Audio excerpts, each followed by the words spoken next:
अगर ये घर के किसी कोने में दिख जाए तो आप छड़ी लेके इसे मारने पे उतर जाते हैं। लेकिन यही चीज अगर कॉमिक और सिनेमा की दुनिया में किसी इंसान को काट ले तो वो सुपर हीरो बन जाता है। Well that's the power of arts and cinema. जी हाँ, हम स्पाइडरमैन की बात कर रहे हैं।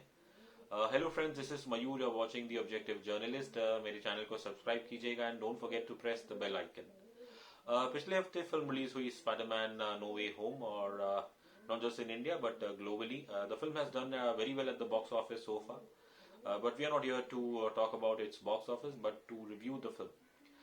जैसा कि आप सभी जानते हैं कि पिछले in the last decade there has been not one but two spider reboot, जहाँ पे सबसे पहले तो हमें 2002 में टोबी मैगवायर दिखाई दिए थे एज स्पाइडरमैन, और फिर आई थिंक 2011 और 12 में there was the first reboot, और फिर Andrew Garfield stepped in as the new Spiderman. He did two films, और फिर 2017 में there was a second reboot, और फिर Tom Holland he became the new Spiderman.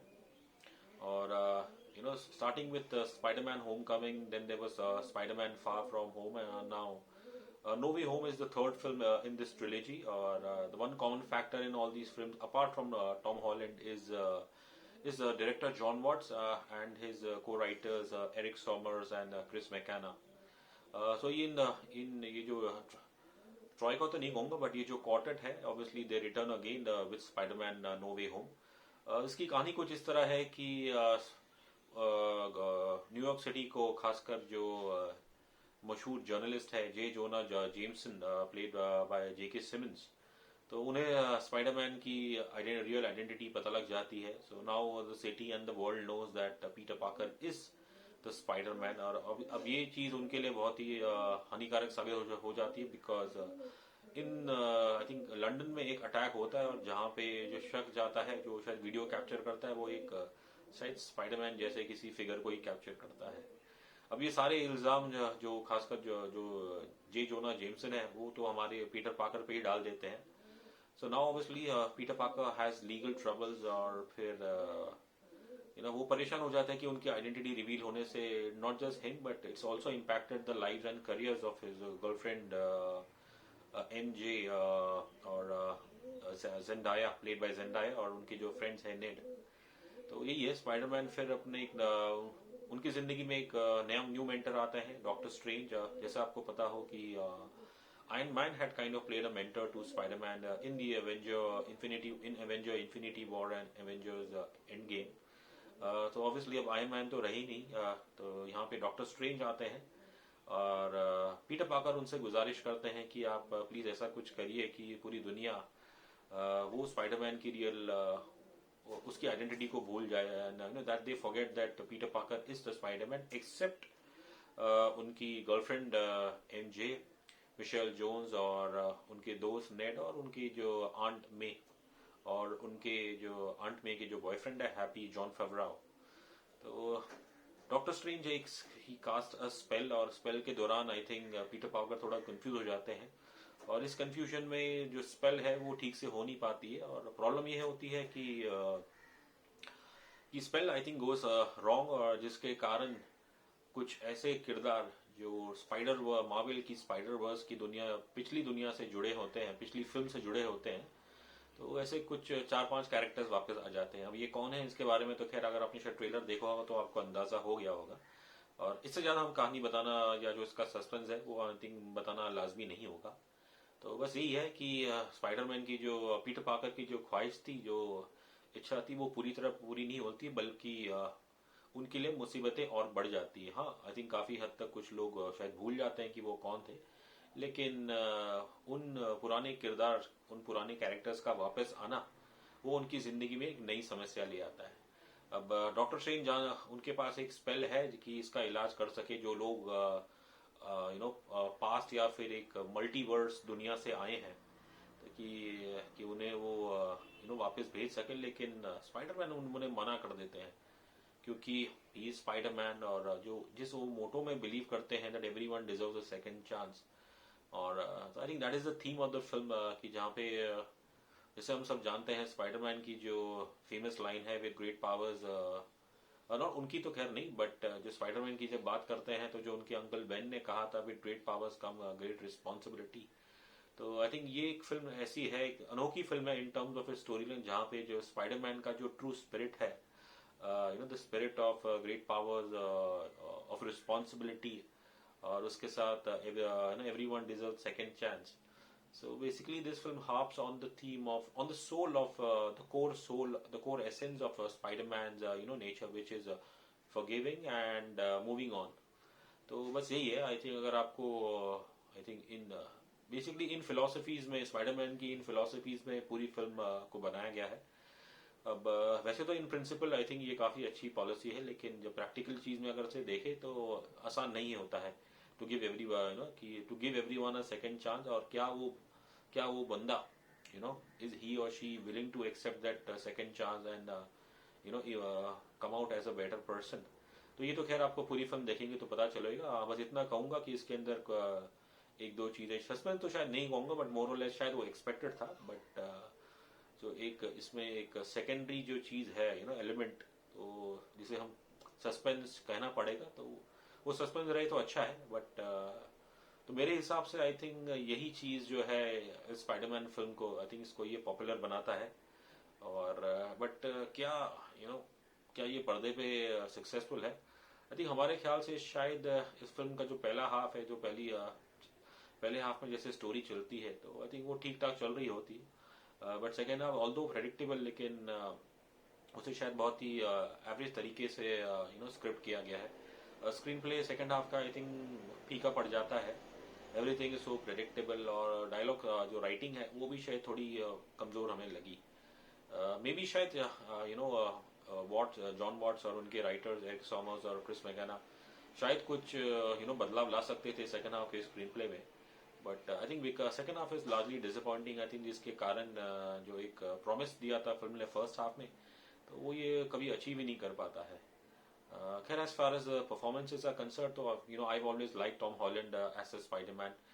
जब टोबी मैगवायर आए थे तो पहले मैं उनका बहुत बड़ा शौकीन था, और फिर उन्होंने 3 फिल्में की, और फिर then there was a reboot. फिर आई Andrew Garfield, with all due respect to Andrew Garfield and his fans, but हमें जो वो इतने फिट नहीं लगे एज द स्पाइडरमैन. इनफैक्ट वो जो 2 फिल्में थी, द अमेजिंग स्पाइडरमैन और द अमेजिंग स्पाइडरमैन 2, वो हमें इतनी अच्छी नहीं लगी.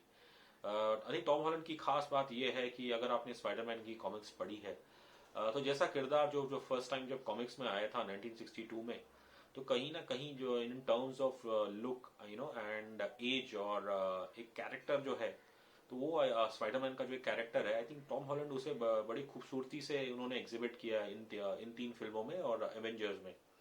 तो I think that's Tom Holland was the right choice. I think उनकी उम्र 26 साल है, लेकिन वो लगते हैं 17-18 साल के. और अगर जैसा आपको पता हो तो इन फिल्मों में जैसे पहली आई थी फिल्म स्पाइडरमैन होम कमिंग, तो वहाँ the character was 15 years old, और अब 4 साल के बाद जब ये तीसरी फिल्म आई है तो he is only 17. It's fiction, but the advantage that Tom Holland has is his young looks. वो भले 25-26 साल के हैं, बट ही लुक्स लाइक अ 17-18. और जो स्पाइडरमैन का जो कैरेक्टर है, एक सोल है, तो वो बहुत ही बखूबी तरीके से उसे एग्जिबिट करते हैं. हमने जैसे पहले भी कहा था कि Spiderman is all heroes like Spiderman, जो मार्वल में, not just in Marvel universe but दूसरे सुपर हीरोज भी, they believe in fighting the evil, but they don't want to kill the evil. So it's great, with great powers come great responsibility. I think Spider-Man यहाँ पे अपनी एक मन की बात कहते हैं, which is of compassion, forgiveness, और giving the bad people a second chance. तो आई थिंक थीम लेवल और एक स्पिरिट लेवल से तो आई थिंक ये कहानी अच्छी है, but unfortunately because of the very average second half, तो आई थिंक ये मानना पड़ेगा कि ऑफ द स्पाइडरमैन ट्रिलॉजी जो जॉन वॉट्स की बनाई जो ट्रिलॉजी है, I think this is disappointing in comparison to the first 2 films. But obviously there is no drop in performance in terms जहाँ पे टॉम हॉलैंड की बात है. और इनके अलावा जो जेंडाया है, who plays the character of Michelle Jones, तो लाइक टॉम हॉलैंड, वी इन इस जोड़ी की जो एक केमिस्ट्री है, they look very very young, और इनकी एक केमिस्ट्री है टू कॉलेज स्टूडेंट्स, और तो वो हमेशा पहली 2 फिल्मों से लेके इस 3rd फिल्म में भी वो बरकरार है. और Doctor Strange, Benedict Cumberbatch, we all know he is a great actor, तो आई थिंक उनके बारे में तो कुछ भी कहें तो वो कम ही होगा। यहाँ पे ऑब्वियसली कैमियो तो नहीं कहूँगा, बट इतना बड़ा रोल भी नहीं है उनका, but he is central to solving the problems of Spiderman in this film, and as always वो अच्छा काम कर रहे हैं। परफॉर्मेंस वाइज हमें किसी की इतनी छूट नहीं लगी, बस हाँ इसमें कुछ एक दो कैरेक्टर हैं जो जो जो स्पाइडरमैन की डिफरेंट वर्सेस से आते हैं, और मे बी शायद उनकी परफॉर्मेंस हमें इतनी नहीं भाई। But overall, I think the performance is most of the actors have done fairly well. जो प्रॉब्लम हम यही कहेंगे कि it's not so much the performance of the cast, but जो I think weak story line है, और I would say it is not that very exciting, तो वहाँ पे ये फिल्म मार खा जाती है। टेक्निकली भी इन टर्म्स ऑफ स्पेशल इफेक्ट्स हमें इसमें ऐसा कुछ ज़्यादा खास देखने को मिला नहीं है, और बल्कि जब 3D में देखते हैं तो पर्सनली तो मुझे 3D में फिल्म देखना इतना पसंद नहीं है, और क्योंकि जो मज़ा बाद में जब फिल्म या नेटफ्लिक्स या OTT या फिर अगर आप ब्लू रे प्रिंट में देखते हैं, तो मेरे हिसाब से आई थिंक सुपर हीरो का जो एक मज़ा है, आई थिंक वो 3D फिल्म में इतना शायद पर्सनली मुझे नहीं आता है। और यहाँ पे हमें ऐसा कोई इतना ग्रेट VFX, आई थिंक जो हमें VFX जो टोबी मैगवायर की फिल्म में देखने को मिले थे in the at the start of the millennia, तो I think to be honest, या फिर जब हमें स्पाइडरमैन होम कमिंग और फार फ्रॉम होम में देखने को मिले, वो हमें उस टाइप के VFX एक्शंस, एकदम थ्रिलिंग एक्शन सीन्स, तो वो हमें यहाँ पे इतने कुछ देखने को नहीं मिले हैं।